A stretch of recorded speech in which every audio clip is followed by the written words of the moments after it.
retentit. La mort sur moi n'a pas de pouvoir. Puis vient le matin de la promesse, où son corps meurtri a repris vie. Dans le silence, sa voix retentit. La mort sur moi n'a pas de pouvoir. Jésus-Christ, à toi la victoire.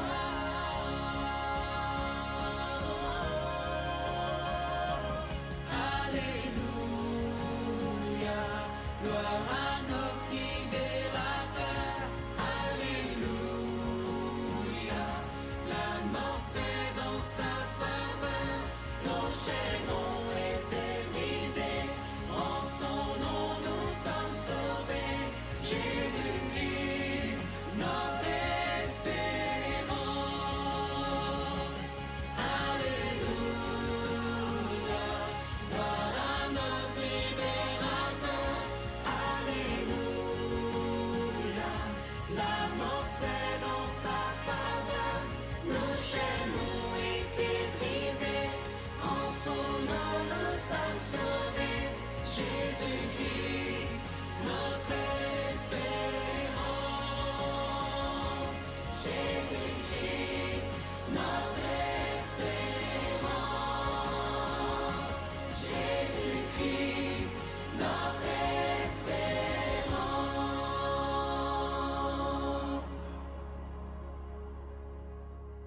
Le premier jour de la semaine, de grand matin, les femmes vinrent à la tombe. Elles trouvèrent la pierre roulée devant le tombeau. Étant entrées, elles ne trouvèrent pas le corps du Seigneur Jésus. Or, voici que 2 hommes se présentèrent à elles en vêtements éblouissants. Ils leur dirent : « Pourquoi cherchez-vous le vivant parmi les morts ? Il n'est pas ici, mais il est ressuscité. Rappelez-vous, comment il vous a parlé ? Il disait : il faut que le Fils de l'homme soit livré aux mains des hommes pécheurs, qu'il soit crucifié et que le 3e jour il ressuscite. Alors elles revinrent du tombeau et rapportèrent tout cela aux 11 et à tous les autres.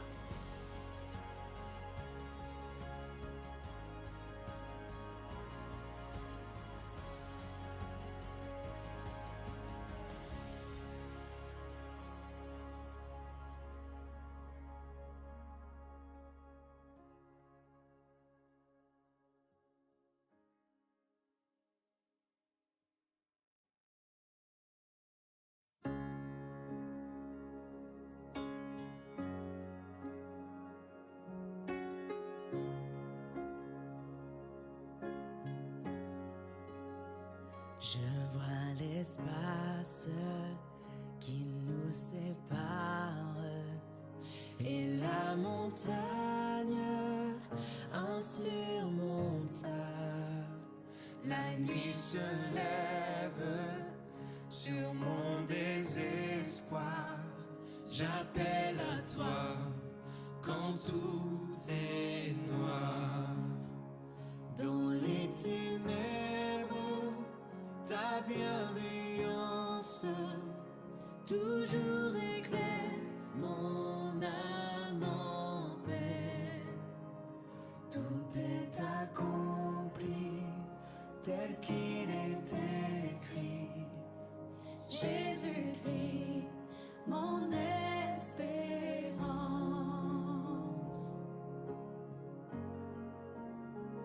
Inconcevable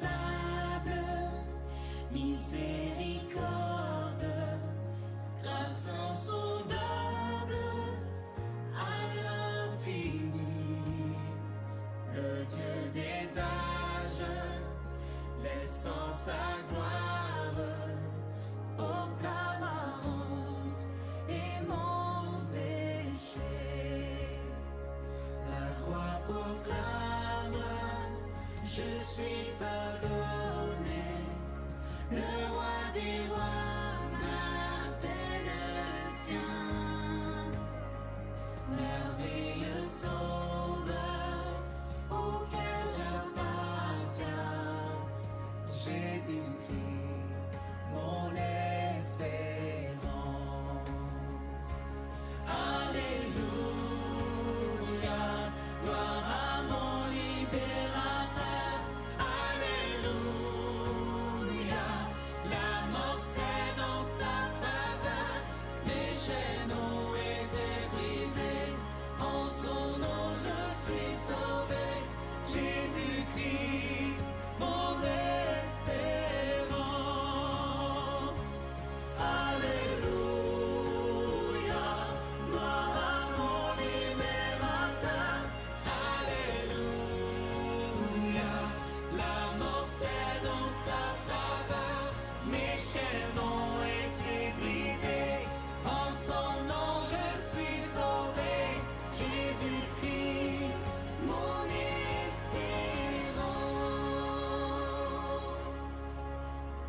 sur moi n'a pas de pouvoir.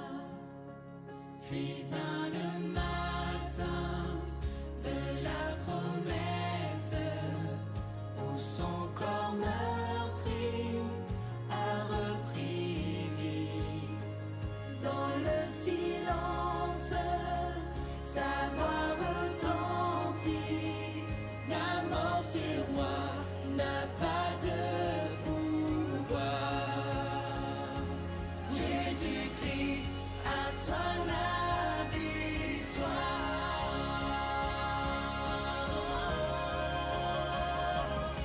Alléluia, gloire à notre libérateur. Alléluia, la mort c'est dans sa faveur. Nos chaînes ont été brisées, en son nom nous sommes sauvés. Jésus-Christ, notre espérance. Alléluia, gloire à notre libérateur. Alléluia, la mort c'est dans sa faveur. Nos chaînes ont été brisées, en son nom nous sommes sauvés. Jésus-Christ, notre espérance. Jésus-Christ, notre espérance. Jésus-Christ, notre espérance.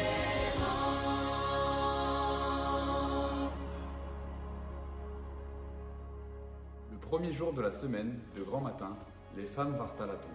Elles trouvèrent la pierre roulée devant le tombeau. Étant entrées, elles ne trouvèrent pas le corps du Seigneur Jésus. Or, voici que deux hommes se présentèrent à elles en vêtements éblouissants. Ils leur dirent : Pourquoi cherchez-vous le vivant parmi les morts ? Il n'est pas ici, mais il est ressuscité.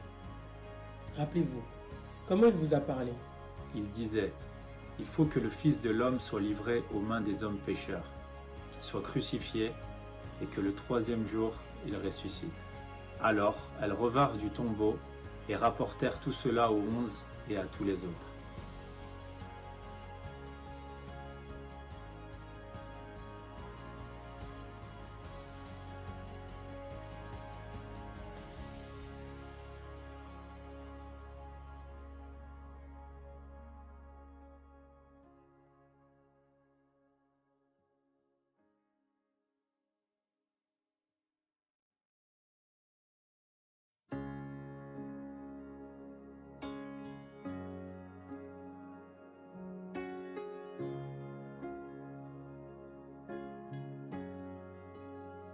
Je vois l'espace qui nous sépare et la montagne insurmontable. La nuit se lève sur mon désespoir. J'appelle à toi quand tout est noir. Dans les ténèbres, ta bienveillance toujours éclaire mon âme en paix. Tout est accompli tel qu'il est écrit. Jésus-Christ, mon espérance.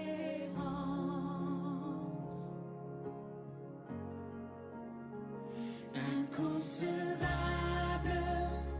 miséricorde, grâce insondable à l'infini.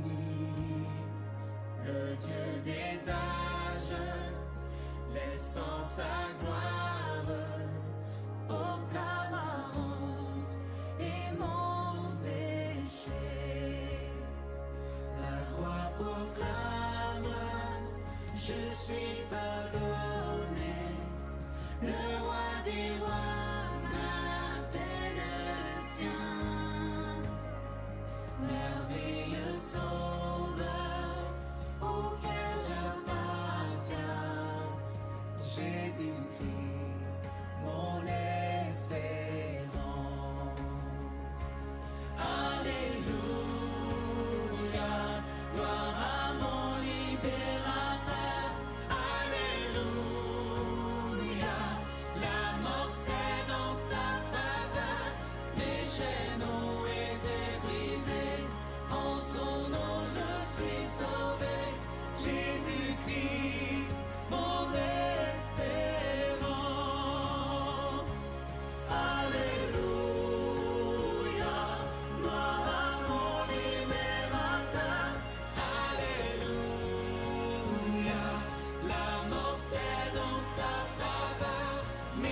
vient le matin de la promesse, où son corps meurtri a repris vie.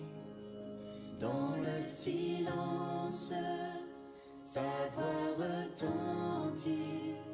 La mort sur moi n'a pas de pouvoir.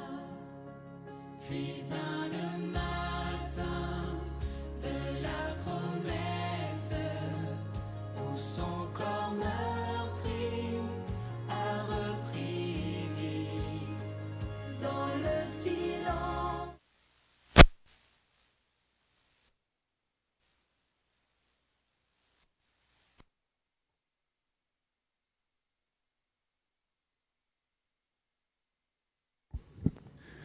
Voilà, ça y est, j'ai allumé et en même temps, je mets le Facebook. Hop. Bonjour les frères et les sœurs qui sont connectés avec nous sur Facebook. Et bonjour Michel, et bonjour Françoise, et bonjour Germaine. Hier, je pensais que j'allais être tout seul dans le temple. Et Françoise, tu m'as téléphoné et tu m'as dit on va venir. Donc déjà, je me suis dit, ah, ça va être chouette, on ne sera pas juste avec Facebook. Et puis j'ai eu la joie aussi que Germaine arrive ce matin. Donc je bénis le Seigneur, le fait qu'il t'ait redonné un peu de force pour venir avec nous ce matin. Voilà, je vous propose de commencer dans la prière pour remettre ce temps de culte entre les mains de notre Seigneur. Merci Papa. Merci Papa pour cette journée qui commence. Merci Papa pour le fait qu'on soit plus que 2 ou 3 pour se réchauffer alors que le temps se fait un peu plus doux. Merci Papa pour ce que tu veux nous offrir aujourd'hui de ta parole, pour nous encourager, pour nous stimuler, pour nous donner d'apercevoir ton royaume de paix, de joie, d'amour. Merci Papa de ton amour pour nous et de ton amour pour ceux qui nous environnent. Que toute la gloire te revienne. Ne nous lâche pas d'un fil, Père. Non, ne nous lâche pas d'un fil. Amen. Dans le psaume 143, quand je programme les vidéos sur YouTube, maintenant, sur Facebook, je mets toujours un psaume, en tout cas 1 ou 2 versets dans le commentaire. On est obligé de mettre des commentaires quand on programme la vidéo. Et donc là, j'ai mis le verset numéro 1 du psaume 143, et du coup, je vais vous lire l'ensemble du psaume 143. Michel, c'est bon, tu entends bien là? C'est bon pour toi? Alors, tu sais ce que je vais faire? Je vais te donner un casque. D'accord?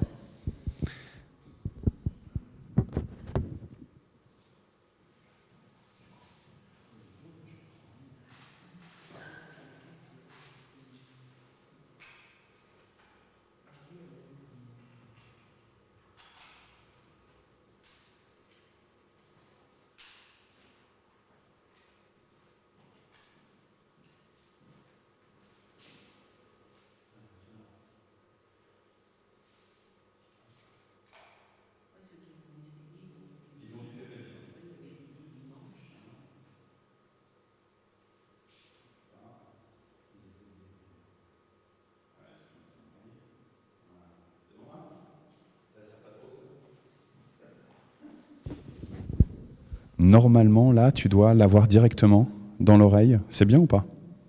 Non. Alors attends, on va monter le volume un peu. Est-ce que là, tu m'entends bien? Là, c'est parfait. Je pense que tu peux même encore monter un tout petit peu.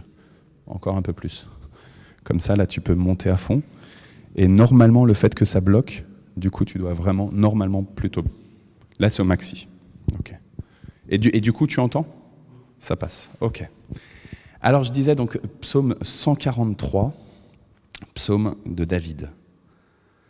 Seigneur, écoute ma prière, sois attentif quand je crie vers toi.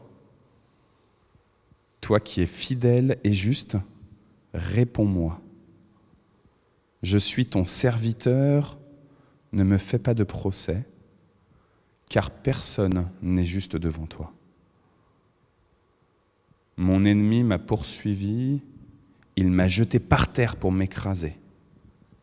Il m'a fait vivre dans la nuit comme ceux qui sont morts depuis longtemps. Je suis découragé, j'ai perdu tout espoir. Je me souviens du passé, je me redis tout ce que tu as fait. Je réfléchis à tes actions. Je lève les mains vers toi. Je suis devant toi comme une terre qui manque d'eau.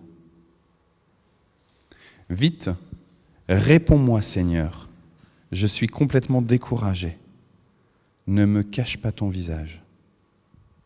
Sinon, je vais ressembler à ceux qui descendent dans la tombe.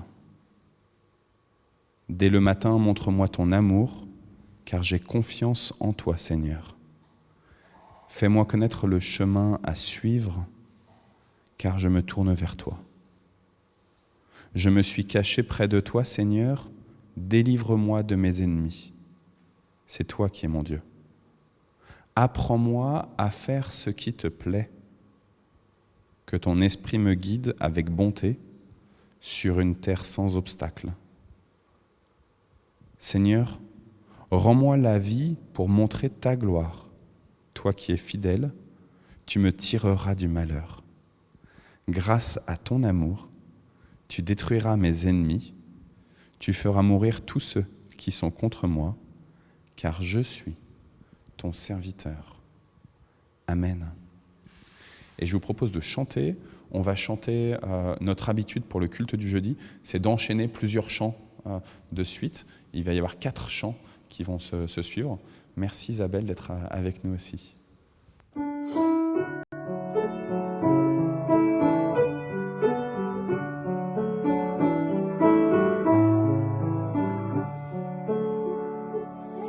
Dieu, tu es ma force, ma consolation, une lampe devant mes pas. Ta voix triomphée de l'ouragan, remporter le combat. Tu m'offres chaque jour ton infaillible amour, toi qui as fixé le cours des étoiles, sois mon encre, sois ma voix. Tu étends mes ailes pour toucher les cieux, protégé par ta main. Ta grâce m'appelle à lever les yeux et suivre ton chemin. Tu m'offres chaque jour ton infaillible amour, toi qui as fixé le cours des étoiles, sois mon encre, sois ma voix. Ta miséricorde coule de la croix, ton sang m'a racheté.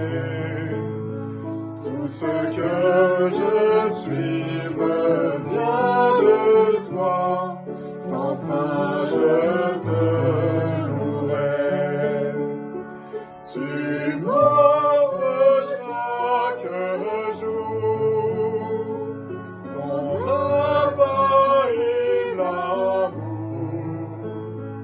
toi qui as fixé le cours des étoiles, sois mon encre, sois ma voix.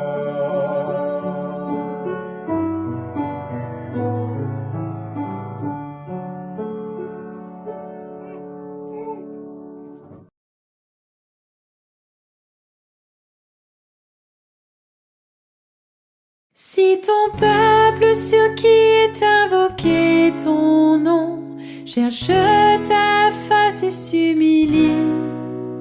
S'il revient vers toi et demande pardon, tu guériras son pays.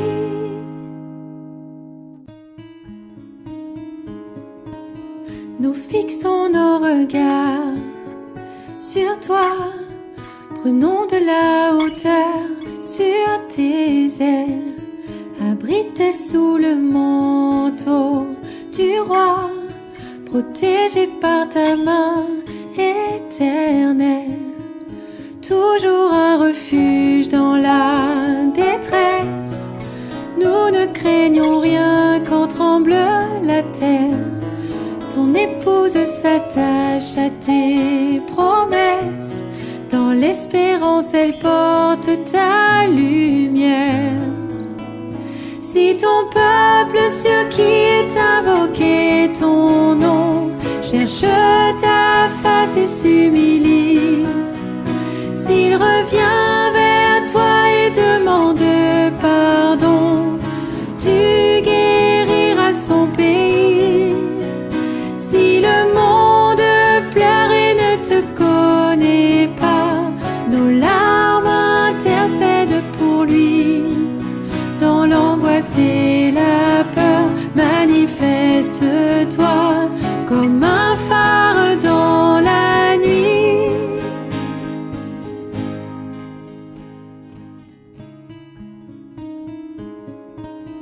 Nous fixons nos regards sur toi, prenons de la hauteur sur tes ailes, abrités sous le manteau du roi, protégés par ta main éternelle. Toujours un refuge dans la détresse, nous ne craignons rien quand tremble la terre. Ton épouse s'attache à tes promesses, dans l'espérance elle porte ta lumière. Si ton peuple sur qui est invoqué ton nom cherche ta face et s'humilie, s'il revient vers toi et demande pardon, tu guériras son pays. Si le monde pleure et ne te connaît pas, nos larmes intercèdent pour lui. Dans l'angoisse et la peur, manifeste-toi comme un phare dans la nuit.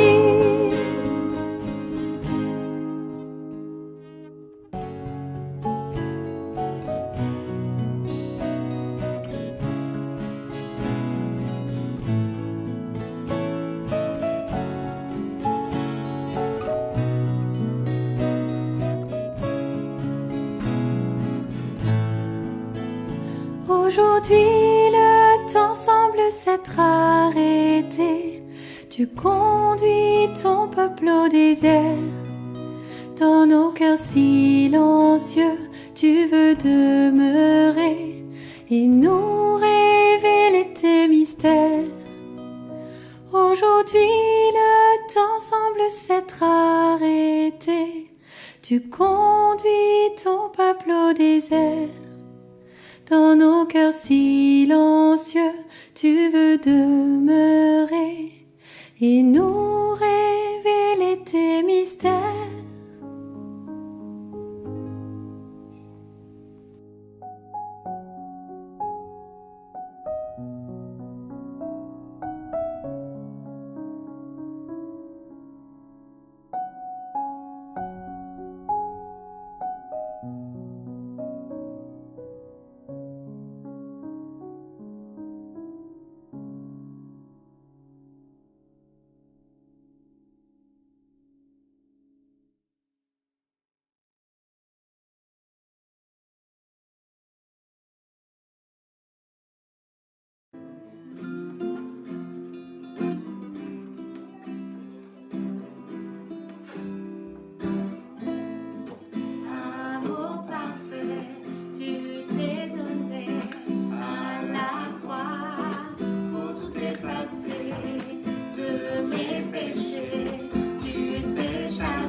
ma vie traverse un désert, quand je marche en terre inconnue, béni soit ton nom. Tes bienfaits font naître en moi des chants de louange, et même au cœur de la nuit, Seigneur, je relirai. Béni soit le nom du Seigneur, béni soit ton nom. Béni soit le nom du Seigneur, béni soit ton nom glorieux. Béni soit ton nom, quand sur moi brille le soleil, quand la vie semble me sourire. Béni soit ton nom. Béni soit ton nom, sur la route semée de souffrance, s'il m'en coûte d'offrir ma louange.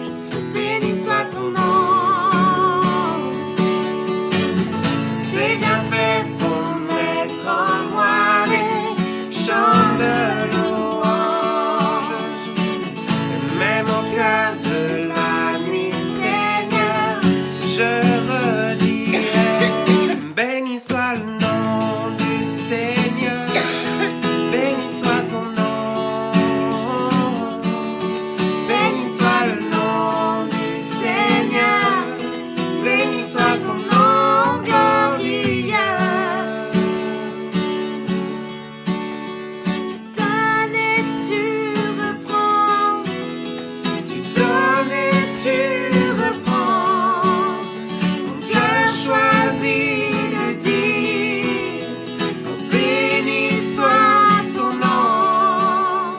Tu donnes et tu reprends, tu donnes et tu reprends, mon cœur choisit de dire, oh, béni soit ton nom. Béni soit le nom du Seigneur, béni soit ton nom. Béni soit le nom du Seigneur, béni soit ton nom glorieux. Béni soit le nom du Seigneur, béni soit ton nom. Béni soit le nom du Seigneur, béni soit ton nom glorieux.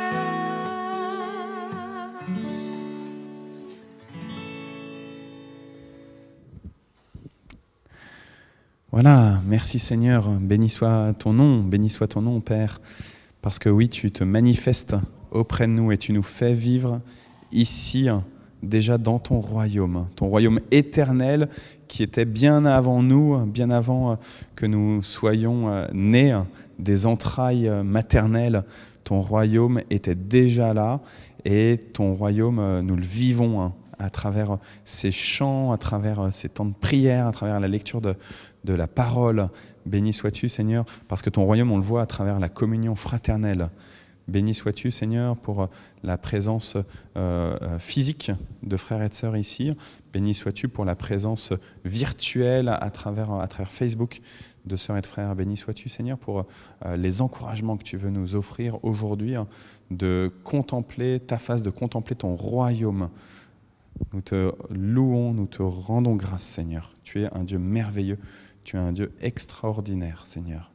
Et nous sommes tellement enthousiasmés de pouvoir dire « nous avons un Dieu extraordinaire ». Pas un Dieu banal, pas un Dieu un peu magicien, pas un Dieu qui écouterait simplement les créatures, faire poser des petites idoles, des petites statuettes pour faire en sorte que ces créatures, que ces idoles répondent à leurs besoins, mais un Dieu extraordinaire parce que tu as déjà en avance des projets de paix pour nous, mais aussi pour toute ta création. Un Dieu extraordinaire parce que tu as déjà un plan d'histoire de salut pour toute ta création, Seigneur. Alors oui, nous te bénissons et nous contemplons ta face avec humilité, Seigneur. Béni sois-tu, Seigneur. Amen. Alors bonjour Nicole, bonjour Sonny, bonjour Manuel, bonjour Patrick. C'est une joie de vous avoir avec nous. On est en train de reprendre nos cultes du jeudi. On avait la pause pendant les vacances scolaires. Donc du coup, il faut un petit rafraîchissement sur ce qu'on a pu lire dans la Bible les jeudis qui ont précédé. On est dans la première lettre que Paul rédige à Timothée, son enfant dans la foi. On a lu le premier chapitre de Timothée, de cette lettre que Paul adresse à Timothée, et en particulier toutes les recommandations que Paul donne à Timothée sur les faux enseignements, sur les faux docteurs.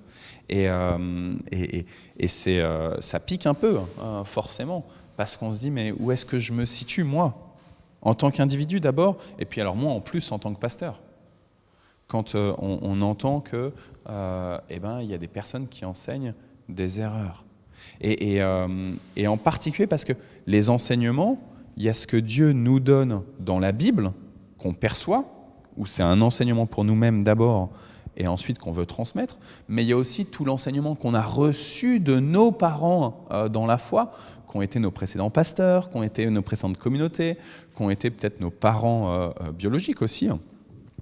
Et tout ce contexte dans lequel on a grandi, dans lequel on a évolué, et qu'on aurait tendance forcément à reproduire. Aujourd'hui, ça va piquer. Tout à l'heure, Isabelle, elle m'avait dit qu'elle allait venir. Je t'ai dit, oh là là, tu vas voir le texte d'aujourd'hui. On arrive au 2e chapitre de ce texte, de cette lettre que Paul envoie à son enfant Timothée. Je vous avais dit il y a quelques semaines de cela, c'est que toutes les lettres que Paul rédige, il les rédige en les adressant à une communauté particulière, mais avec derrière le désir que cette lettre soit ensuite transportée aux autres communautés. Ici, Paul, il s'adresse à un individu particulier, Timothée, qui est jeune et qui, par rapport au schéma habituel, ne devrait pas être en position d'autorité spirituelle parce qu'il est trop jeune. Mais donc, il veut enseigner Timothée pour être quand même un bon leader malgré sa jeunesse. Et il enseigne Timothée, il écrit cette lettre, spécialement pour Timothée, mais peut-être aussi pour que cette lettre puisse, elle aussi, à son tour, être diffusée. Mais alors, est-ce que ça doit être diffusé à tout le monde ? C'est une grande question. Quand il écrit aux Corinthiens, on sait qu'il veut que sa lettre soit diffusée aux chrétiens qui sont en Galatie, aux chrétiens qui sont à Éphèse, aux chrétiens qui sont partout. Mais là, est-ce que cette lettre, elle doit être diffusée partout ? Je vous explique pourquoi. On arrive donc dans ce 2e chapitre de 1 Timothée, verset numéro 8. « Je veux donc que les hommes prient partout en levant les mains vers le ciel. Ils doivent le faire avec un cœur pur, en abandonnant toute colère et toute dispute. » Et puis verset numéro 9 jusqu'au verset numéro 15. « Je veux aussi que les femmes s'habillent correctement. Elles doivent avoir une tenue digne et simple, sans coiffure compliquée.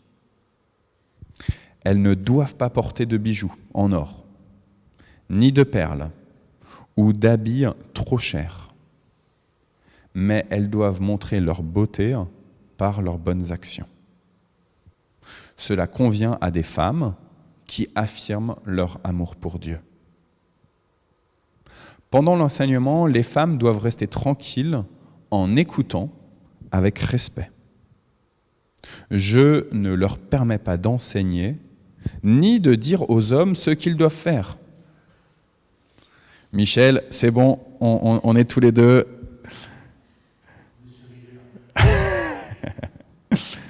Donc, ni de dire aux hommes ce qu'ils doivent faire. Elles doivent garder le silence. En effet, écoutez bien l'explication de Paul, en effet, Dieu a d'abord fait Adam, ensuite il a fait Ève, et ce n'est pas Adam qui s'est laissé tromper, c'est la femme. Elle s'est laissée tromper, puis elle a désobéi à Dieu. Pourtant, je t'ai dit, Isabelle, ça va piquer. Pourtant, elle sera sauvée en ayant des enfants, mais à une condition, elle doit garder fidèlement la foi et l'amour et mener une vie simple qui plaît à Dieu. Je vous avoue que quand hier je préparais ce culte, je me suis dit « Oh là là là là là là, ça va être compliqué !» Et puis à ce moment-là, je ne savais pas, Michel, que tu serais là. Et je me disais « Oh là là, je sais que Alain Dumont, il ne sera pas avec moi. Ça va être la minorité masculine. Comment est-ce qu'on peut entendre ? Comment est-ce qu'on peut entendre un tel enseignement aujourd'hui, au XXIe siècle, enseignement qui nous paraît, mais enfin tellement, excusez-moi du terme, mais arriéré. Aujourd'hui, où les femmes et les hommes, en tout cas dans la loi, sont censés avoir le même, être à égalité, le même niveau. Il n'y en a pas un qui est au-dessus de l'autre. C'est là-dedans qu'on grandit. Même quand on est un peu plus âgé que moi, vous êtes tous plus âgés que moi, on grandit dans un milieu culturel où la femme et l'homme sont à égalité. Et ici, vous avez remarqué, le verset 8, Paul parle à Timothée des hommes, et puis ensuite, il y a 5 versets juste concentrés sur les femmes. Et je me suis dit, mais est-ce que Paul, il est misogyne et machiste ? Il se trouve que certains théologiens pensent ça.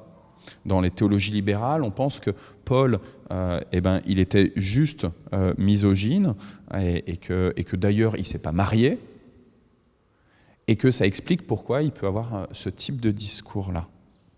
Moi, je ne crois pas que Paul était misogyne et machiste.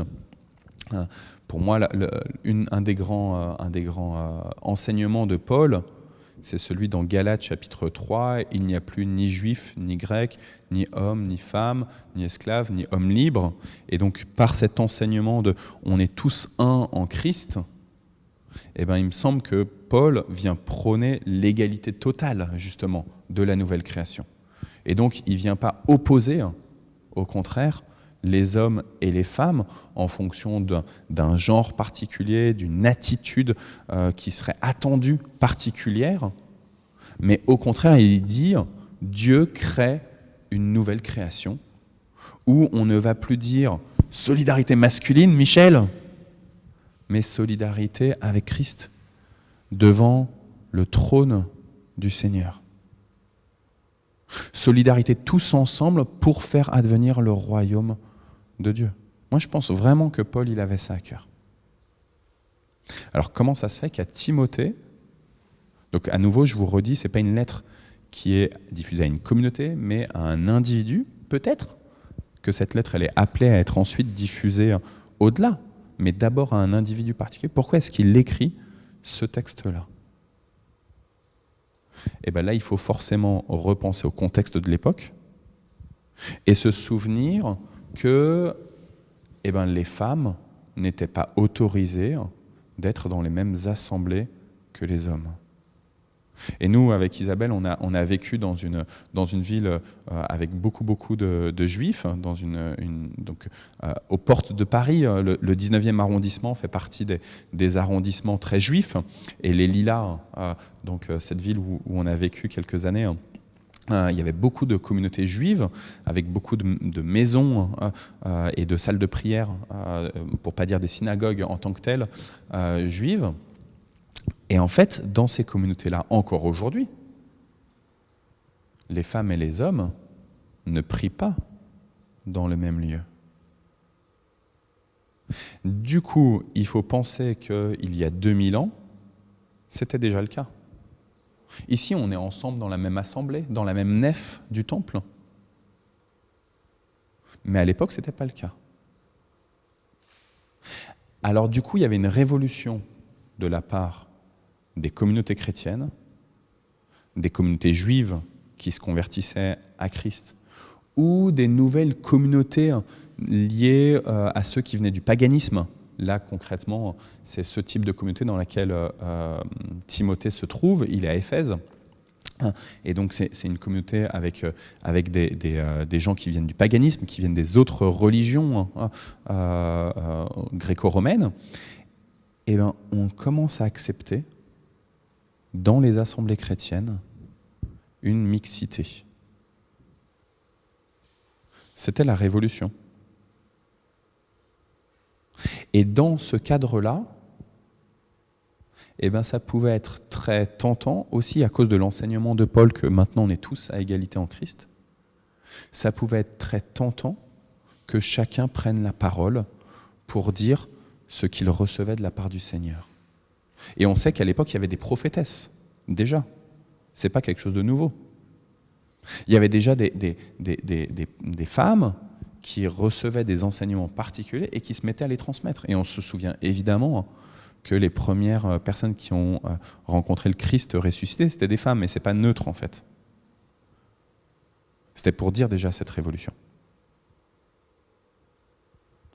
Sauf que du coup, dans ces assemblées chrétiennes, il était facile à ce que tout le monde prenne la parole, hommes, femmes, esclaves, hommes libres, dans ces nouvelles assemblées.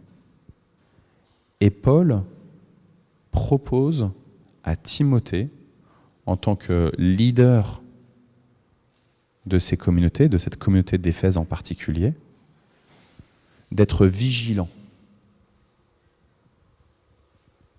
Vigilant pour que ceux qui rentrent pour la première fois, qui ne connaissent pas bien la communauté, ne soient pas heurtés, affaiblis par le discours et surtout les personnes qui viendraient porter le discours. Paul, ici, me semble-t-il, regarde son époque en tant que telle. Il la regarde avec réalité, en vérité, en disant comment est-ce que je peux annoncer Christ avec les gens qui sont là et qui ont la même culture que moi, qui sont dans ce excusez-moi du terme, mais ce marasme.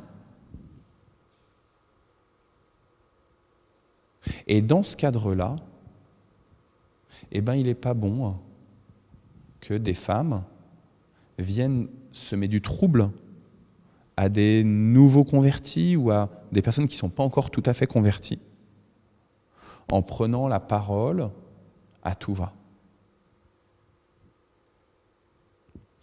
À mon sens, mais peut-être que je suis justement trop pris dans ma culture d'égalitarisme, et je reviendrai là-dessus après sur la question d'égalitarisme, mais contemporaine, à mon sens, Paul sait très bien que là, son enseignement, il est pour un moment précis. Deuxième élément que Paul propose, c'est à la fin de ce chapitre 2, il dit « La femme, elle a chuté, et parce qu'elle a chuté, elle a fait chuter l'homme, et du coup, à cause de ça, eh ben, on n'est pas exactement au même niveau en termes de salut. Et il va falloir que la femme puisse être sauvée, notamment en enfantant. À mon avis, ce verset-là ne peut être compris que dans, je vous parlais d'égalitarisme tout à l'heure, on est tous à égalité, ça c'est ce que la société nous dit aujourd'hui. Ici, Paul nous dit, en fait, plus que de l'égalitarisme entre hommes et femmes, il va y avoir quelque chose de la complémentarité. Il se trouve que Michel, on n'est pas à égalité, toi et moi, on n'enfantera jamais. Pas directement en tout cas. Pas en ayant comme nos épouses respectives un gros ventre pendant quelques mois.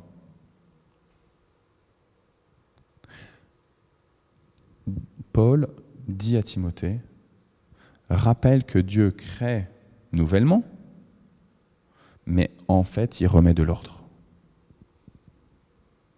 Il remet de l'ordre en disant que tout n'est pas possible concrètement dans la nouvelle création. Il n'y a plus ni juif, ni grec, ni esclave, ni homme libre, ni homme, ni femme, mais concrètement dans la nouvelle création, un homme ne portera pas un enfant dans ses entrailles.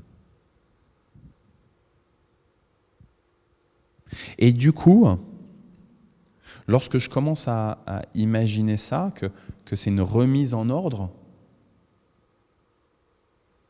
alors je peux concevoir que l'ensemble de l'enseignement de Paul et de la bonne nouvelle de Jésus est un vrai plan de salut dans cette remise en ordre. Comme si finalement c'était le tohu-bohu, le chaos avant la réception de Jésus dans ma vie, et qu'une fois que je reçois Jésus dans ma vie, il y a une mise en ordre, un rééquilibrage, un réalignement avec ce qui était au fondement de la création. Dieu sépare et Dieu dit cela est bon, voire même cela est très bon.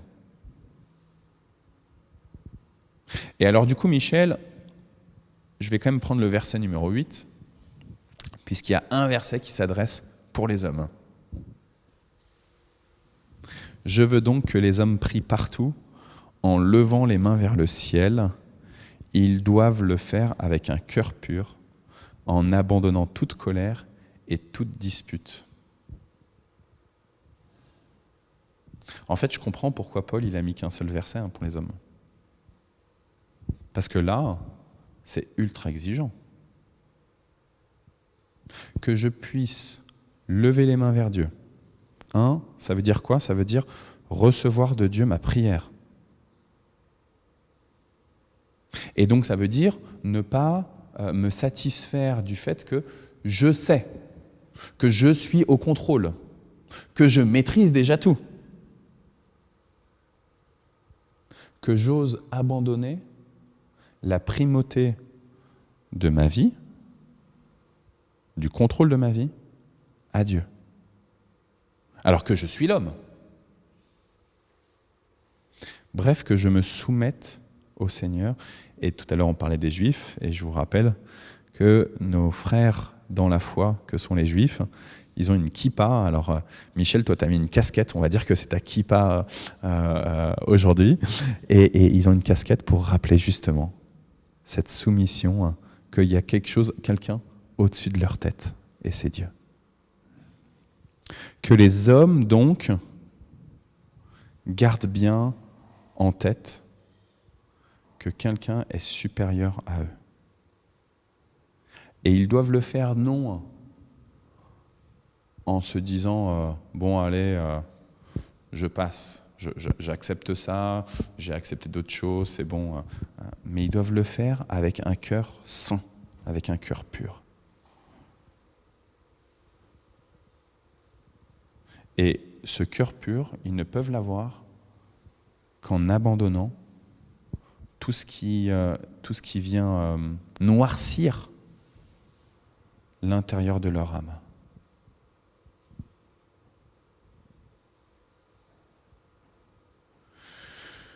Pas facile d'abandonner toutes les amertumes, vraiment. De laisser au pied de la croix toute la colère, toutes les disputes, de notre aujourd'hui, de notre hier, mais aussi d'il y a plusieurs années. Et toutes nos médisances. Alors voilà, tout le monde en prend pour son grade, hein.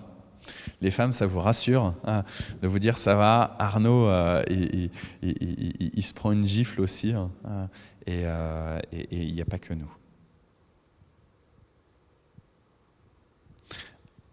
Finalement, je crois que Paul, en écrivant à Timothée ses recommandations, à nouveau, hein, pour permettre à ce que ceux qui arrivent de l'extérieur puissent entendre la bonne nouvelle et ne soient pas offusqués hein, par ce qui se vit. Et bien Paul, par ces recommandations-là, nous dit « Soyez humbles, soyez repentants. » Humble, que ce soit dans votre cœur, et en fait il le dit aussi aux femmes. Hein. Il dit aux femmes, soyez fidèles à la foi, à l'amour, produisez des œuvres qui témoignent de votre amour, etc. Donc ça aussi, c'est la question de l'humilité. Donc, soyez humbles à l'intérieur, mais soyez humbles aussi à l'extérieur. Et c'est pour ça qu'il y avait ces histoires de vêtements et de parures.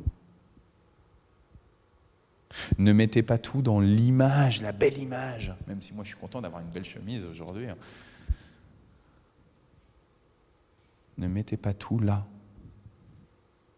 parce que ça risque de détourner de l'essentiel. Dieu s'est manifesté et a manifesté son amour pour vous, parce que vous êtes des créatures merveilleuses. Et que ceux qui sont autour de vous, les membres de vos familles, sont des créatures merveilleuses. Et Dieu, aujourd'hui, s'est approché. Amen. Alors normalement, j'essaye de le faire plus interactif, de savoir comment est-ce que vous ressentez aussi un peu ces passages-là. Il est moins le quart, peut-être qu'on a juste 1-2 minutes pour... voilà. Je ne sais pas comment vous réagissez par rapport à ces versets de Paul à Timothée. Il y en a qui ont écrit, il y a Roselyne qui a écrit des messages, elle a marqué « L'homme pouvait refuser ». L'homme pouvait refuser. Voilà. Après ça, c'est la pression au sein du couple. Des fois, est-ce qu'on peut refuser ou pas ? T'as raison. C'est compliqué. Germaine, vas-y. Tu voulais dire quelque chose ? Ça t'aide à voir un peu.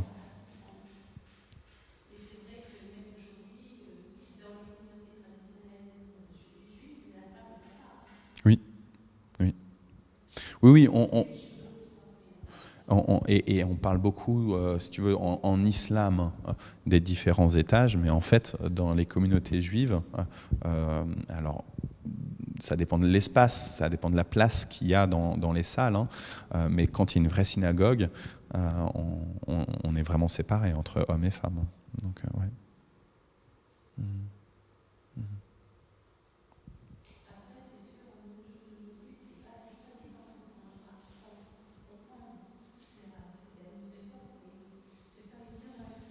Ouais. Et puis je pense que, tu vois, par rapport à ce que tu dis sur le aujourd'hui, pour moi, quand il y a toute la question de la parure, du vêtement, c'est-à-dire qu'aujourd'hui, quand je vois un centre commercial, le nombre de boutiques qui proposent, il y a, je sais pas, 70% des boutiques, c'est des vêtements, en fait. Et on tient tellement à l'apparence aujourd'hui. Je dois avoir des beaux vêtements, je dois avoir des belles chaussures bien blanches, comme c'est mon cas là. C'est la deuxième fois que je les porte, donc c'est pour ça. Et puis, ouais, alors j'ai un trou dans mon jean, tu vois, l'apparence, t'as raison, hein, Michel. Et puis, je dois faire aussi attention à mon corps.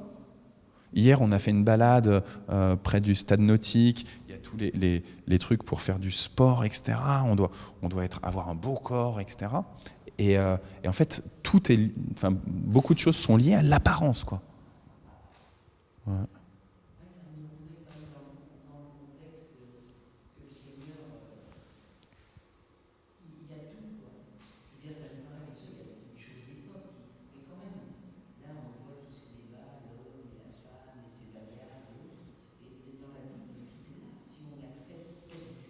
Ouais. La remise en ordre, la complémentarité. Ouais.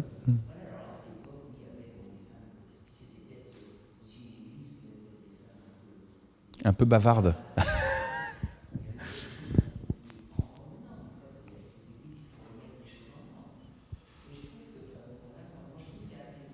Mmh.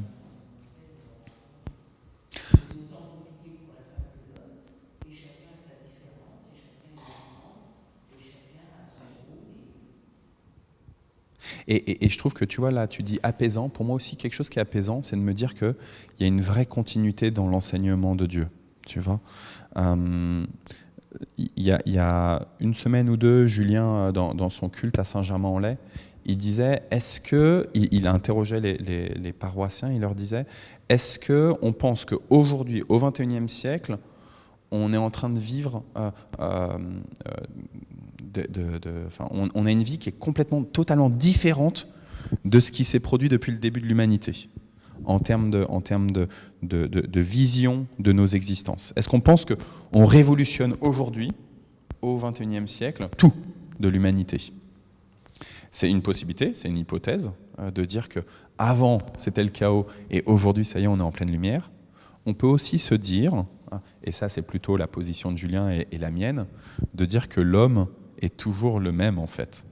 Il y a 2000 ans, il y a 3000 ans, il y a 1000 ans aujourd'hui, que l'homme en fait ne change pas et que du coup en fait l'enseignement de Dieu il est le même. Alors il y a des choses culturelles un peu différentes, mais que finalement profondément ce besoin, tu vois, d'un espèce d'égalitarisme qui oublierait l'ordre de Dieu, de se passer de Dieu, tu vois. Moi, je pense que le verset 8, moi, je le prends vraiment comme une gifle, de me dire, il y a Dieu au-dessus de nous, vraiment.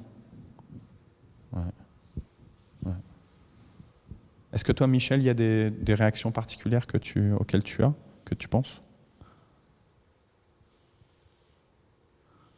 Non ? Oui. Et toi, Isabelle ? Non ? Ok, on s'arrête là. Il y a Roselyne qui nous dit les femmes sont complémentaires avec leur logique aussi. Et puis ce matin, j'avais quelqu'un au téléphone qui m'a dit, on a fait un Zoom avec cette personne-là, et en même temps qu'il y avait le Zoom avec plusieurs personnes, je lui ai écrit un mot en message privé dans le Zoom. Et la personne au téléphone ce matin m'a dit en fait, normalement, je suis très multitâche. J'arrive à faire plein de trucs, mais là, sur Zoom, j'arrive pas à regarder et écouter et en même temps à écrire, à lire et à écrire un message. Et donc, c'était intéressant dans nos représentations, les femmes multitâches et les hommes monotâches. Et voilà. Donc, ouais. Ok. Je vous propose, il nous reste juste quelques minutes, de prendre un temps de prière, prière d'intercession. On a, tout à l'heure je disais, Alain Dumont, il est pas avec nous ce matin, parce que là, depuis le début de la semaine, ils sont très pris avec Nicole et avec Lydie. Alors la bonne nouvelle pour Nicole et pour Alain, c'est que mardi, ils ont eu le deuxième vaccin. Donc ça, ils sont très très contents. Aujourd'hui, c'est Lydie qui a son deuxième vaccin. Mais voilà, je vous les confie pour votre prière là maintenant. Alain, par rapport à la question du traitement thérapeutique qu'il va devoir subir. Et puis Lydie, par rapport à ses gencives qui sont toujours très très très douloureuses, on n'arrive toujours pas à comprendre pourquoi, malgré le fait qu'ils aient enlevé les dents et qu'ils ont enlevé les racines où c'était complètement pourri, pourquoi à nouveau il y a de la putréfaction qui se remet et qui est du coup très très très douloureuse, quoi. Voilà. On a eu mardi après-midi au groupe de prière et mardi soir au groupe de prière du conseil presbytéral plusieurs personnes qui ont des cancers en ce moment. Alors Manuel, je me permets de te citer, vu que tu étais avec nous ou es avec nous, je ne sais pas. Mais donc on veut prier pour notre frère Manuel. Donc la bonne nouvelle, c'est que la pommade qui contient la chimio et qui le brûlait énormément au début, et ben maintenant ça commence à moins brûler, c'est moins douloureux. Mais voilà, on veut continuer à prier pour ce cancer. Il y a la maman d'Olivia, on avait prié pour Olivia l'année dernière, et Nathalie nous a dit qu'elle a encore son cancer, donc il faut continuer de prier pour elle, mais sa maman aussi, elle est touchée. On a pensé, je regarde vers toi Germaine, mardi après-midi, on demandait des nouvelles de la collègue de ta fille à Mulhouse, qui avait eu son bébé alors qu'elle avait le Covid. Est-ce que tu as des nouvelles ? Comme ça, tu prends des nouvelles et tu nous donneras des nouvelles. Ouais. On se questionnait, est-ce que c'est Diane ou Diana ? Diana, hein. C'est Diana.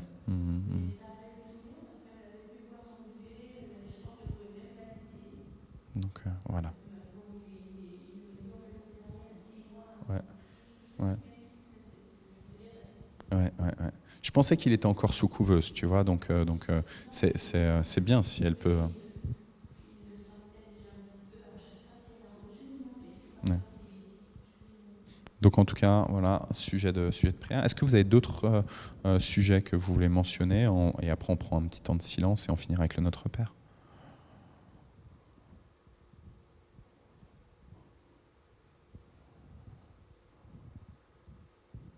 Moi, je regarde vers Isabelle, peut-être prier pour ta rentrée, Isa, la semaine prochaine. Pour l'instant, tu es en distanciel avec les élèves. Voilà. Pour la reprise la semaine prochaine, pour tous les enfants avec les groupes, etc. On a eu le discours du Premier ministre hier, donc aussi les annonces par rapport au prolongement du couvre-feu. Ouais.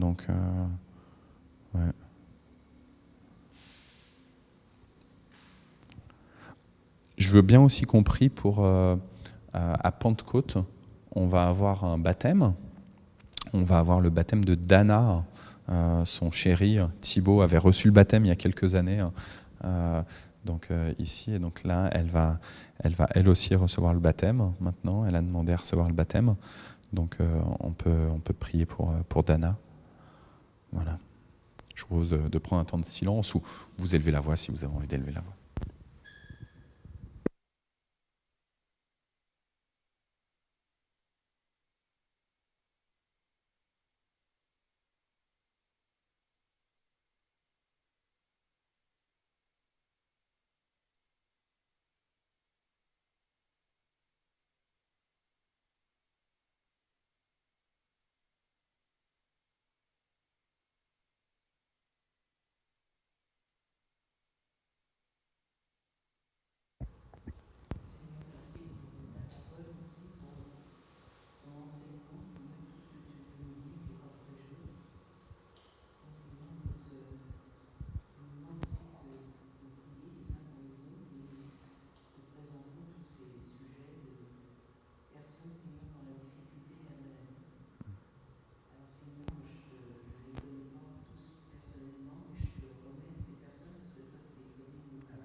Seigneur, moi je te supplie d'affermir les pas de ceux qui mettent leur espérance en toi.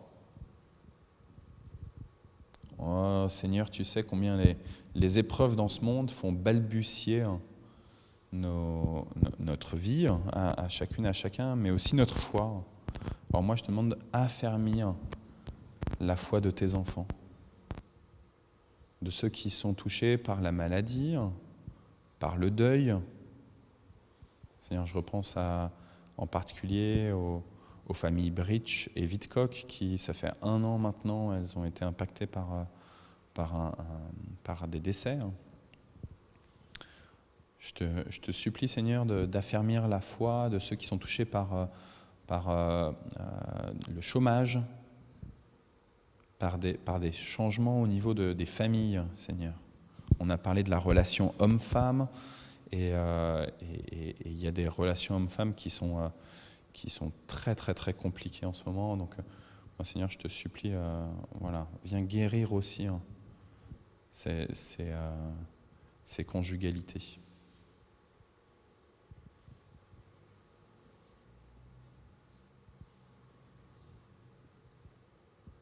Et je te supplie aussi, puisque on parlait de ceux qui se cherchent en termes d'identité. Je te supplie pour tous ceux qui se laissent entraîner sur des voies qui ne sont pas les tiennes dans leur quête de qui ils sont. Seigneur, toi, tu es celui qui est, et par ce fait, tu nous donnes notre propre identité.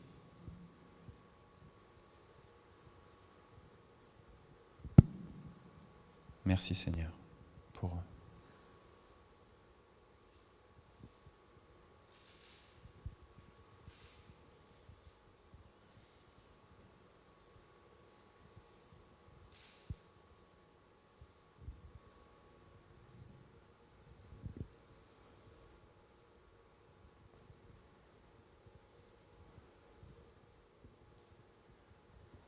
Et Seigneur, ensemble, nous te disons la prière que ton Fils nous a enseignée.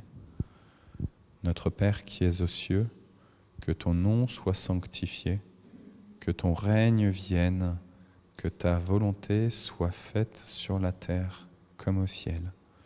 Donne-nous aujourd'hui notre pain de ce jour. Pardonne-nous nos offenses, comme nous pardonnons aussi à ceux qui nous ont offensés. Et ne nous laisse pas entrer en tentation, mais délivre-nous du mal, car c'est à toi qu'appartiennent le règne, la puissance et la gloire, pour les siècles des siècles. Amen.